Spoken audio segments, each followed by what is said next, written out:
All right, braving the rain out here today with Jeremy Moore, Midland Trail. First of all, Jeremy, I always talk about that Great Wall hike that they've had up here, and you've talked about them trying to bring that back, and I think this might be the most successful close you've had. Just talk about that line, how key they're going to be. We've tried to implement in the back and tried creating that culture the last few years. I think this group really gets it. Last year they showed flashes. I mean, if you towards the end of the season, we started running the ball a little more consistently. And they showed flashes against some really good teams, the Wheeling Centrals and Nicholas County. We moved the ball. Like we'd show promise, but we'd always be one block away. So I think these guys are kind of getting, realizing that, no plays off. We got to finish blocks. So if we are going to bring it back, this will be the year. And you mentioned playing the Wheeling Central. You played a real tough schedule last year, especially for one of the smaller double A's. How much did you think that helped their growth and made them into guys capable of rekindling that Great Wall of hiking moniker? Well, we saw the writing on the wall, a handful of years ago that we knew we were going to be double A whenever they kind of were going to restructure everything. So regardless of what everybody said, we knew what was going to happen.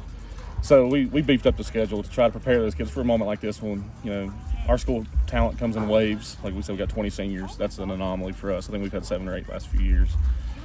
So, when these moments do arrive, these kids are battle tested. So that's what we were really going for. And it doesn't even, it doesn't stop the offensive line. It kind of goes through the whole roster. You had a young man who passed away a couple of years ago, and I noticed his number, he would have been a senior this year. And those guys, they talk about that. I mean, how much do you think they want to do it for him? And you yourself as his coach. Yeah, you definitely want to. We had his sister here hold his jersey up for the team picture. These kids have been through more than just wins and losses and Friday nights. These kids have been through a lot, and we don't ever want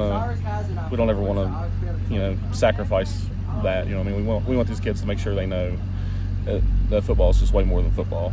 So we're trying to raise young men out here to be good husbands and fathers the best we can. And I think by doing right by other people is the best way we can instill that. How big is Greg Cramer going to be on that line? I mean, he seems like a kid that's got his head on straight. I mean, how big is he for that line up front? He's he's the leader. He's been starting for 3.5 years. So I was telling somebody else, he kind of knows what I'm going to call before I even call it because he just knows the flow of the game. I wish more people would kind of give him a look as far as talent-wise, because he's very talented. He's got good size, great feet. So hopefully this year he turns some heads because he is the leader up front. You know what else he likes? Fullbacks, dude. He likes fullbacks. Yeah. As do you and I. Play county football. Yeah, I've love that. I've brainwashed everybody here. That's my fault. Like, no, that's a good thing. That's a non-negotiable. That's a non-negotiable. You got if it was up to me, I'd put my best player every year at fullback and just go with it. But sometimes you got to put them where they're yeah, for sure. Hey, Jeremy, I appreciate the time. Good luck to you. Thank you, buddy. Hope to see you real soon. Absolutely. Thanks for coming.